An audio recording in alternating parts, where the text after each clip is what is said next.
So I'd like to introduce Krsiten Hassen again. Now, Kristen's just changed the program a little bit, so in case you're sort of following her sessions, she was going to talk about keeping them home, getting them home, reducing shelter intake and getting pets out faster, but she's just, there's been a mix-up with the slides, so she's going to talk about, she's just doing her talk about transparency now, and she'll be doing that other talk tomorrow morning. So slight change in the program, but same amount of time and same wonderful speaker. So I'll introduce Krsiten again. Oh, thank you. So this is good news and bad news. This is my favorite talk that I give. And after lunch, when you're feeling a little tired, maybe ready for an afternoon nap, this is a better talk to be listening to. So, gosh. So, have you learned one thing so far since you've been here? Everybody learned one thing? Okay, cool. Hopefully a couple more while you're here. So, I told you a little bit about me from this shelter called Pima Animal Care Center. Most government shelters are named after the place that they're in. So I actually live in Tucson, but the county is Pima. So when I went there, I wasn't even sure what a Pima was. But it's the name of this giant county. 9,000 square miles is really big. But in addition to being 9,000 square miles, the county is home to 3 Indian nations. So it's actually 4 nations in one county. So this talk is about transparency, and I want to tell you just a little bit about how I came to transparency. Were any of you like animal lovers as kids? Like animals were like what you connected to? Anybody in the room? So I was really connected to animals as a child. When I was a little girl, I had sort of a rough childhood, and I was dealing, even though I seemed like a happy kid on the surface, I was living through child abuse at the hands of my stepfather. And so I had a lot of my childhood felt really sad. And I also felt like there were a lot of secrets in what was happening to me as a young kid. And the only witnesses I had to the abuse and the trauma that I was going through were my animals. I had a cat and a dog. And they were by my side through everything. And they were witnesses seeing what I was going through, but they were completely silent. And I knew when I was a little girl that if those pets could have spoken up for me and they could have stopped what was happening to me, they would have done so, but they couldn't. And so there's always been a connection to me with animal welfare and giving voice to the voiceless. And that's a lot of what I think we do here in our work. This is a little dog named Lovely. Lovely came to my shelter in Pima about 1.5 years ago, and she had had gasoline poured on her and been lit on fire by her owner. And so initially we heard this horrible story, and she was one of those little dogs that just, you knew she knew exactly what was happening to her. You knew she knew what she had been through, and she would look up at us, and she was asking us to try to save her life. And so our veterinarians went to work, and they tried to save her life. What we found out later was that Lovely's owner actually was a person that was suffering from mental health problems. And there was a child involved as well. And when Lovely had gasoline poured on her, she was actually being held and protected by the child who also endured this horrible thing. Well, Lovely didn't live. She didn't survive that accident. She fought for about 2 weeks. We did everything we could, and we fought for her life as much as we could, and we told her story. And telling her story was really scary, because the first thing people did is they wanted to judge the owner. Well, it turns out the owner had actually tried to get mental health support a couple of different times, and the owner was very unwell. And so it was scary to tell the story because we risked just having the people hate the owner and just trash her. But we thought it was important to tell the story because we were all really struggling with what had happened to this dog. So we did tell her story. And in fact, we asked the community to help us pay for her medical care. And we couldn't believe the outpouring. No one really trashed the owner. Nobody really said bad things. We asked people not to. And in fact, we had this outpouring of love and outpouring of donations to our shelter. All, in a couple of days, we took in about $80,000 in donations. That started something called Lovely's Fund. And today, Lovely is not forgotten. Her story is still being told. And the life-saving efforts we made to help her are still being told. But that fund now goes to help countless other animals. And the fund is specifically dedicated to animals who are victims of cruelty and abuse. And that's an example of a story that's still hard for me to tell. I don't get emotional over much, but that little dog wanted to live. And the fact that we couldn't save her breaks my heart. But because we were transparent about what happened to her, we were able to save so many other animals we couldn't have saved. So I first came to transparency. I met Dr. Ellen Jefferson, who runs an organization called Austin Pets Alive that helps the animals that are still dying in the government shelter in Texas. Texas is one of the highest kills. It is the highest killing state in the United States. And there was this slide. She was giving this presentation. This is back in 2013. And there was a slide that said, shelters were not built to save. And she said shelters were built and funded to keep animals off the street. And that slide and that sentence, for whatever reason, totally it was like everything I thought about animal welfare shifted. And the talk I gave this morning, that talk never would have been possible without reading that slide. And this is a slide from her presentation. And she also asked, how did not killing animals become something to fight? Why are we still having to fight not killing animals? And this slide really got me thinking. So there's some basic starting points to when we think about transparency in shelters. Number one is the belief that animal shelters were not built to save lives. They were built to remove pets from communities and to kill them. And they were built to hide that and to lie about it. That's what those organizations were built for. And if you think about it, if you look at the US history of sheltering, what was happening back in the mid-1800s is that there were animals in our communities and on our streets, and places were increasingly urbanizing, so you were getting more population density. So in the way old days, if you had too many stray roaming dogs or you had too many cats, people would just shoot them. And this is primarily around dogs. But as communities urbanized and people lived more closely together, well, first of all, when you shoot animals, you have a chance of shooting a person, right? Which did happen back in the 1800s in the US. But in addition, you might shoot somebody's property, and pets were considered property. And so this whole system of sheltering was built so that this wasn't happening in public view. Because not only might you shoot somebody's property, but also people didn't like watching animals die in the streets and get shot. So sheltering was built to control nuisance populations of cats and dogs and to end their lives without the public having to see that. So this is crazy. When we talk about disrupting the system, the broken system, this system has persisted for so many years. This is Detroit, and yesterday in the day long I talked about Detroit. Detroit is this city in Michigan. It's one of the most resource-challenged cities in the United States. This is two pictures of the same spot in their dog pound. One is taken in the 1950s, and one is taken in 2016. Can you imagine any social movement where literally nothing has changed in 70 years, and in many cases, in many places, we're still operating in the same way we did in the mid-1800s or the late 1800s. It's been very stagnant relative to other social movements. Do you have orphanages for kids here?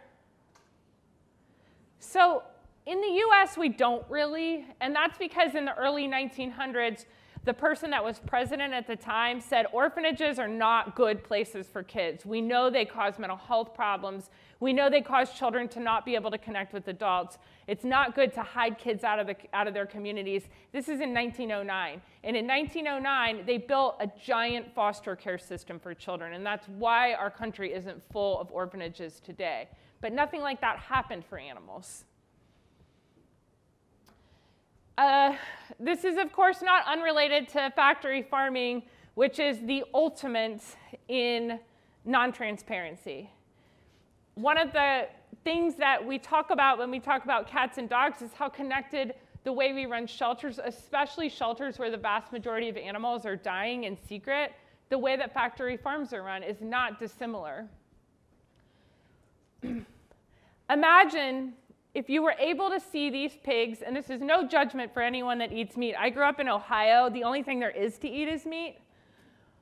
But imagine if you could see these pigs every day and you could walk into those farms and you had the power to help them, how different things would be. That's transparency. In factory farms today, none of us could get in if we wanted to, but we can get into shelters and we can show what's happening inside of them. So I talked a little bit about my own experience and why this talk means so much to me, but when I talk about transparency, what I mean is shining a light on places that have been hidden historically. So this might be the back of the animal control truck that goes and rounds up strays. It might be the traps with cats in them. It might be the euthanasia room or the clinic. And the goal is to ensure that animals don't die invisible deaths. Having run government shelters for 8 years now, I understand that not every animal will make it out of a shelter alive, but every animal deserves to have their story told. Because as we tell their stories, more people will want to help. So the first step to this transparency is just to tell their stories on social media, in the news, in our conversations, just to tell the stories of the pets that are still dying. At our shelter, the pets that are still dying are primarily in two groups, tiny baby kittens and big dogs who have behavioral challenges that we just don't have outcomes for.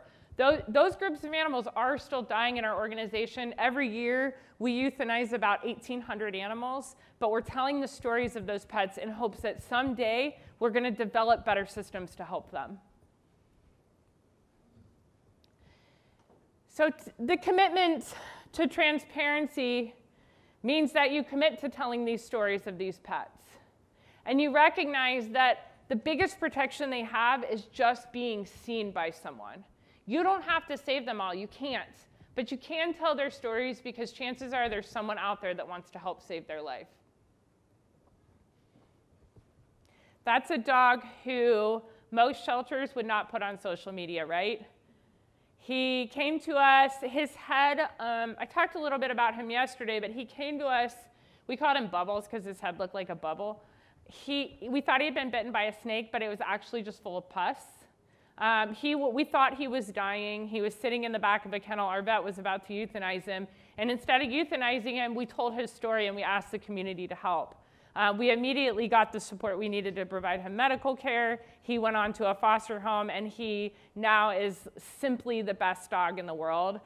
He was just featured on a National Animal Welfare magazine as Rescue of the Month, living his best life. But he's a dog that if we hadn't told his story, he just would have been another nameless statistic.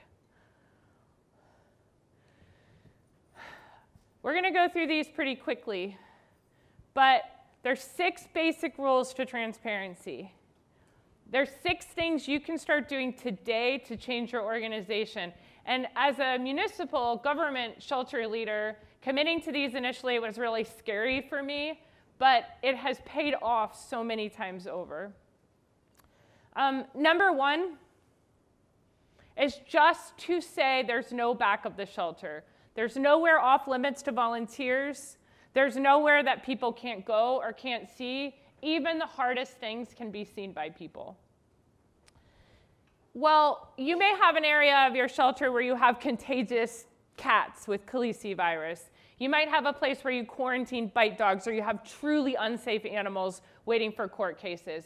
That's not what I'm talking about. Those are tiny areas of your shelter where there's a practical reason not to have a lot of people, but your stray animals should be able to be viewed by the public. There's no reason pets that are on stray hold shouldn't be able to be seen by people. Your general population should be able to be seen by the public, and then animals in special areas should be able to be seen by volunteers. We have specialty volunteers that work even with our medical dogs and cats, so if we do have pets with contagious illnesses, volunteers can still go back there once they've had appropriate training. That's a dog who came to us with a really horrible skin condition. Again, most people would be like, we are not putting this on the internet. Everybody's going to go crazy and think, you know, the shelter is such a horrible place and think there's something wrong with the animals. No, put these on the internet because the public needs to see the kind of challenges you deal with, and they will respect you so much for the work you put into saving these animals. Number 2, the culture of the organization is transparency. I told you this morning we deal with a lot of hoarding cases. The last thing I ever want to see in my life is another hoarding case. It's so depressing. It feels like so overwhelming. The first thing I do as the director of my organization is I go back and I take pictures of individual cats coming from hoarding cases. And the reason I do that is because I never want my staff and I never want our volunteers to forget that every one of those animals is an individual. So there might be 55 cats, and they might all be sick and have gross, runny noses, and they might not be very friendly in the moment, but every one of those cats is an individual life that matters. I just thought that kitten was so cute. He was like, I might be from a hoarding case, but I'm very cute.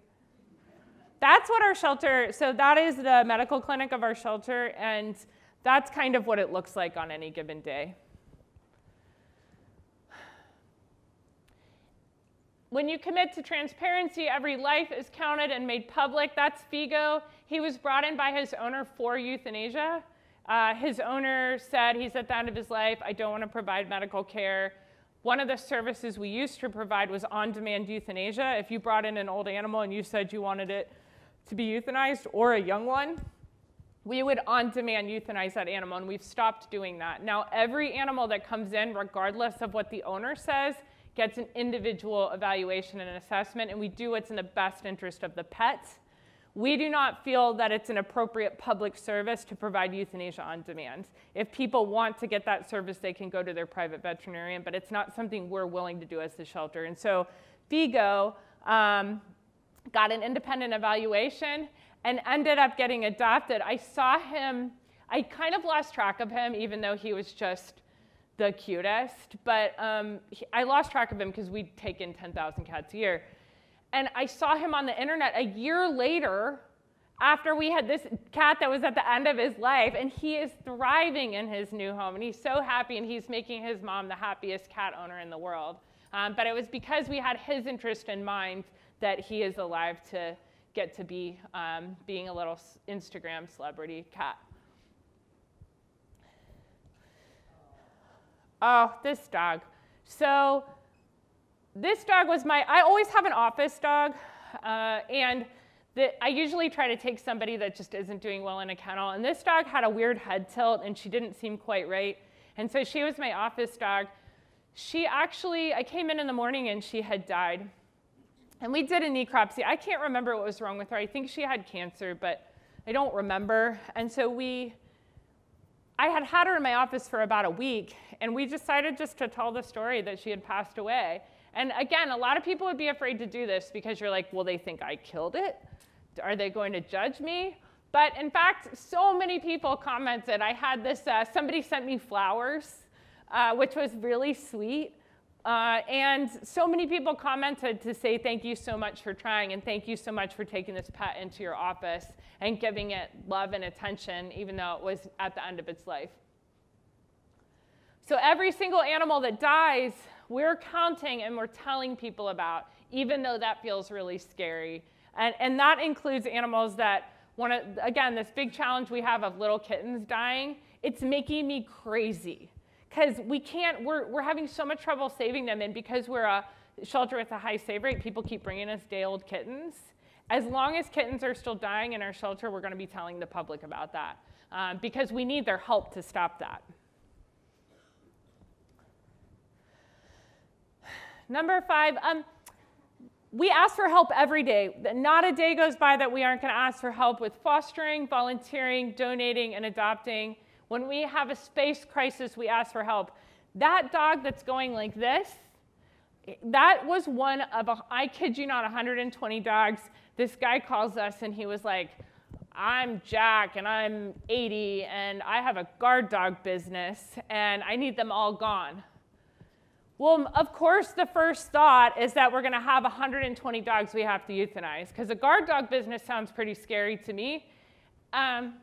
We go out and we find out that Jack indeed does have a guard dog business. He started it 35 years ago, and he started it because the shelter at the time was killing virtually every single animal that came in, and he wanted to help rescue dogs. And he said, I've been helping rescue dogs for 35 years, and I've been giving them a job. And their job is that every night I drop them off in somebody's junkyard, and they guard it from strangers. These weren't really guard dogs. They were really just regular old dogs that someone had left that he was taking to a junkyard. Most of them just wagged their tails when you came up, so I'm not really sure what they were guarding. But we were able to save 100% of those dogs. We were able to help save 100% of those dogs.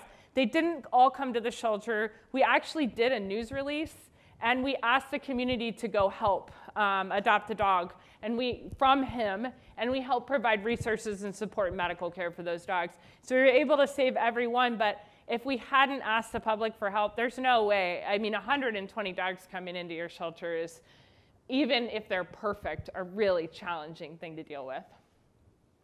So for all these situations, the first thing we're doing is asking the public for help. There isn't a situation where we're not going to tell the public what we're going through. And that is any problem that we have. And that it would be a space crisis. That would be a law or a rule that's forcing us to end lives when we don't want to. Anything like that we're going to be telling the public about. And number 6, we make it really easy to help. You don't have to wait a month if you want to help us. If you apply to be a volunteer or you apply to be a foster caregiver, guess how long it's going to take you to start helping? 5 minutes, yes. No one waits for anything today. We have to stop making people wait weeks and months to help us. If it takes longer than a couple of hours to start volunteering, fostering, or adopting a pet, it's too long. You're missing out on so many people that want to help you. Even if it's a silly thing. So we deal with a ton of animals. We can't just have volunteers coming into our shelter and walking dogs. That would be chaos. But we're going to find a job they can do day 1, and then over the next few days to weeks, we're going to give them the training they need to do all the jobs that they want. But we don't let that be a barrier. We ask for help, and then we make it really easy for people to help. The dog who's laying on its back was a dog that had distemper and was recovering in a kennel. Well, we figured out those. Do you guys have distemper here? So if you know what distemper is, it's an absolutely horrible shelter disease. They shed the virus for months and months. You can't really have them in your main kennel areas. So we stopped euthanizing them, but stupid me, I didn't realize that that meant the staff was just going to put them all in an isolation ward. And so there were 12 dogs back in this isolation ward for 4 to 7 months. We figured it out. I felt really terrible. These dogs had received almost no enrichment. We told the public, we messed up. We've had these dogs in isolation, and now we need foster homes. And we told them what kind of medical foster homes we needed. And within an hour, every single one of those dogs was either in foster or on its way. And we admitted it. We messed up. Now we need your help to fix it. And the community was right there to help us. The other dog, I told this story yesterday, but the dog in the guy's arms, that guy came to foster with us, and he was like a college dude. And he was like, yeah, I want to foster a dog. And that was one of our longer stay dogs, Enzo. And he took Enzo home for fostering that day. And an hour later, he sent us this picture and was like, yeah, he's not coming back. And so Enzo is now living happily with his foster pail. Okay, so that's PAC. This is just really quickly, how does this look at our shelter? And I apologize, some of these slides got cut off at the very bottom.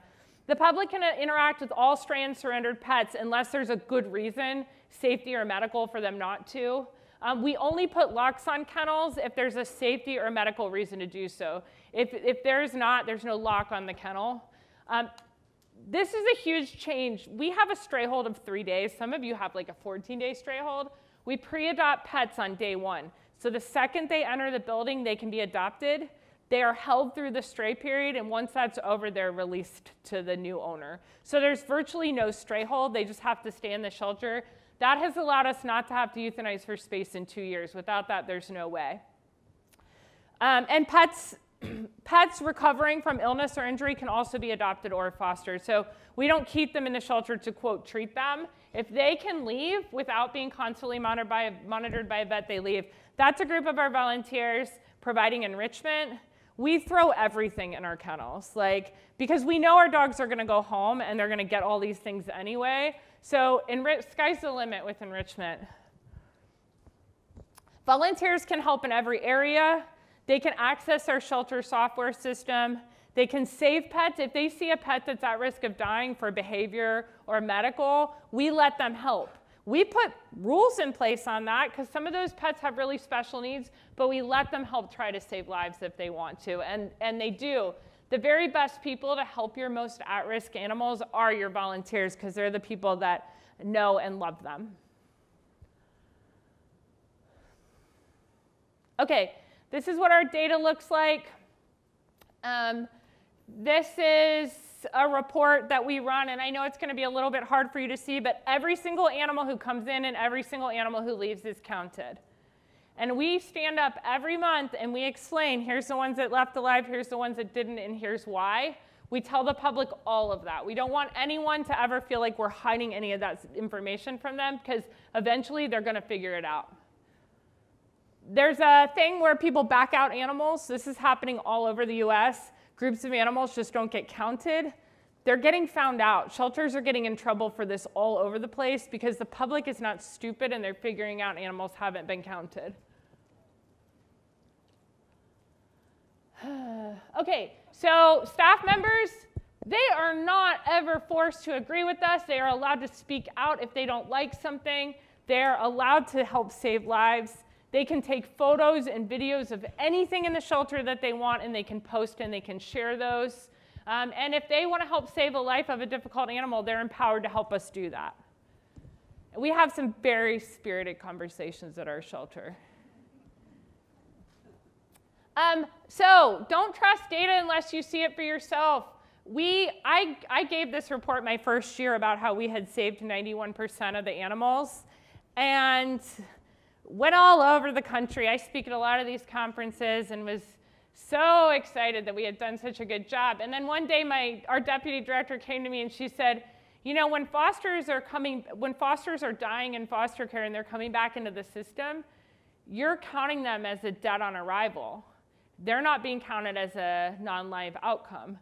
And it changed our data by 2 percentage points.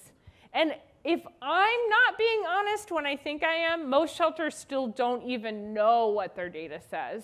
So we encourage people in their own shelters, and if you're an advocate trying to help another shelter, go animal by animal, because there's so much that we don't know because of the way that this reporting doesn't work. Oh, there's Bubbles. Remember I told you about him? Mr. Pusshead. That's him. He's the greatest dog. He has like 4 doggy siblings, and his mom, she sends me so many pictures that she crashes my computer on a weekly basis. And there's Figo. That's the old guy I told you about who was brought in as an owner request. That's the picture I put of him on the internet that saved his life. That chin, right? So this talk is really about transparency and risk because these two things are tied together. If you're worried about risk and liability, the best thing you can do is to be honest. my colleague Ryan Clinton, who works in Austin, just wrote this article, which you can Google. It's so awesome. It's about how transparency reduces risk. And so basically, the rule is that we have to tell adopters and fosters and volunteers everything we know about the animals in our care. So if you do that, if you're completely honest in writing and verbally, that is the best way to protect your organization. 5 minutes, huh? Oh, gosh. OK, so this is Kim. Kim, I know this is being filmed, and I'm sorry. Kim is this reporter who, when I came to Tucson, she went after me. She was asking me all these questions about this, and what dogs are you adopting out? And we don't breed label, so why aren't you breed labeling? And she was one of those reporters. She was going to tell a bad story. So you know what we did? We invited her to come to our shelter, and we made her spend a whole day with us in playgroups. We made her spend a whole day evaluating dogs, meeting our animals, meeting our staff, and asking questions. And she did it. She committed to spending the whole day with us. And she had her jeans rolled up, and she had her little work shirt on, and she spent all day in a play yard with like 25 of our dogs. So we waited and we waited. I have my Google alerts for the story to come out.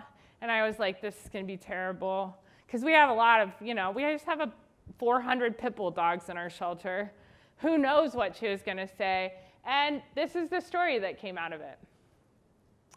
And seeing that headline made me really believe that even in these hardest situations, the things that make me most nervous to talk about, being totally honest and transparent is the way to go. Because even a reporter that was ready to be super critical and write a negative piece, she got it. And she got it because she felt like we were upfront and honest with her. After that story, she wrote several more really awesome stories about our organization. Transparency engages the public. It's the best way to get people to help you is by telling them what you need help with and letting them.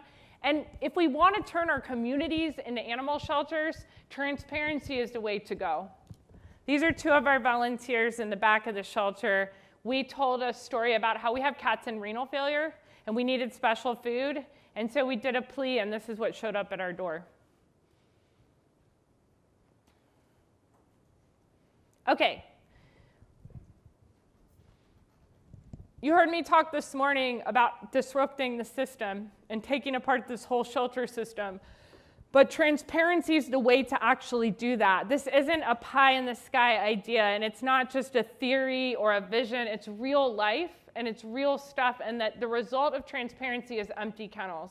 The result of transparency is that our community takes responsibility for pets. This is no longer the burden of just the municipal shelter and the staff who work there.